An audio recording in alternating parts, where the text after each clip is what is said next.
Good morning बच्चों। तो आज हम लोग लेसन 2 में क्या हमारे आसपास के पदार्थ शुद्ध हैं, इसमें हम लोग आगे बढ़ते हैं। तो आज पढ़ेंगे नमक तथा कपूर के मिश्रण को पृथक करना।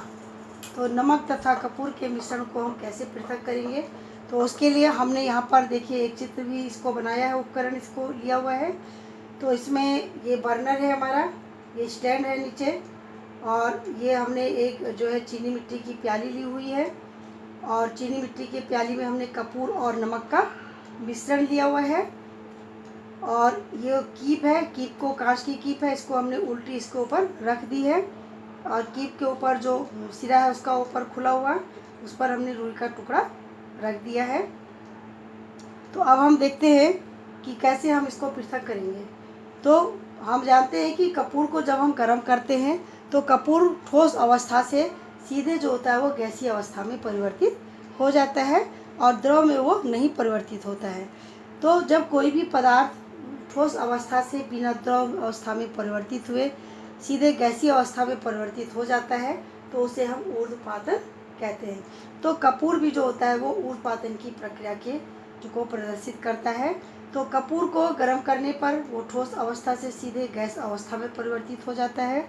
तो इस प्रकार उन मिश्रणों को जिनमें ऊर्ध्वपातित हो सकने वाले अवयव होते हैं, ऊर्ध्वपातित न होने योग्य अशुद्धियों को पृथक करने के लिए हम ऊर्ध्वपातन की प्रक्रिया का उपयोग करते हैं।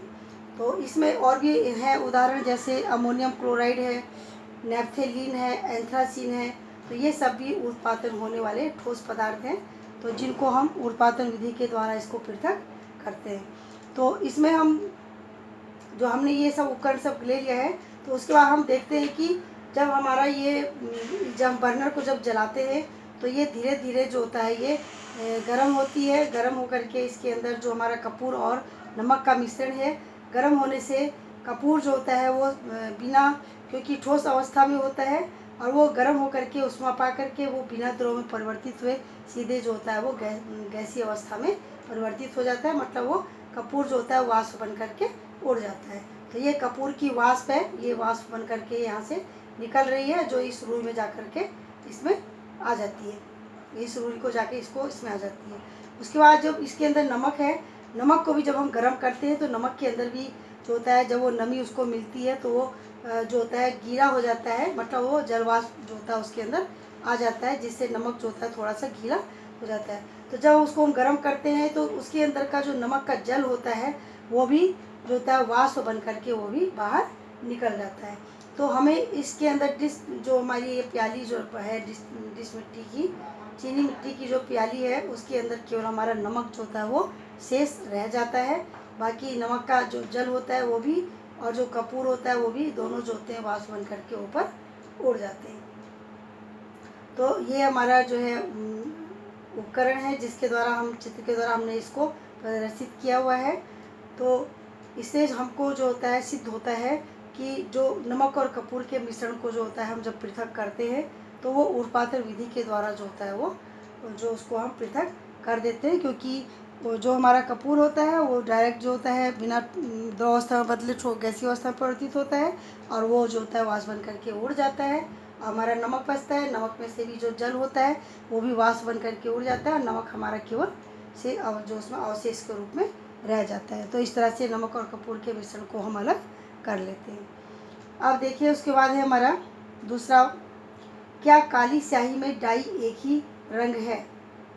क्या काली स्याही में डाई एक ही रंग है? इसके लिए हम क्रियाकलाप करते हैं, एक्टिविटीज़ करते हैं। उसके लिए हम छानक पत्र की एक पतली परत लेते हैं। छानक पत्र मतलब फिल्टर पेपर जो होता है, उसको हम एक पतली परत लेते हैं, और निचले किनारे से, मतलब नीचे किनारे से हम उसकी 3 सेंटीमीटर ऊपर एक रेखा जो होती है पेंसिल से खींच देते हैं।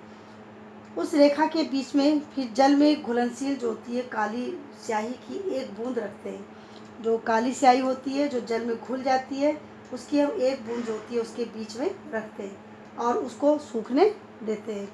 उसके बाद हम एक बीकर या जार कुछ भी लेते हैं, पर्सनली कुछ भी लेते हैं, तो हमने यहाँ पर एक बीकर जो है जार लिया हुआ है। तो इसमें हम जल लेते हैं थोड़ा सा, और उसमें जो है इस जो हमारा फिल्टर पेपर है, छानक का पत्र है, तो उसको हम इस प्रकार से उसमें रखते हैं कि जल की सतह से वो ऊपर रहे, मतलब जल के अंदर वो ना जाए। अब इसको हम कुछ समय के लिए शांत छोड़ देते हैं। तो जैसे ही हम देखते हैं कि जल जो होता है वो छानक पत्र मतलब फिल्टर पेपर में ऊपर की ओर को उठता है, तो उस टाइम हम उसको ध्यानपूर्वक से उसका अवलोकन करते हैं और देखते हैं कि उसमें हमें क्या क्या परिवर्तन दिखाई देता है। तो आगे हम उसको देखते हैं अभी।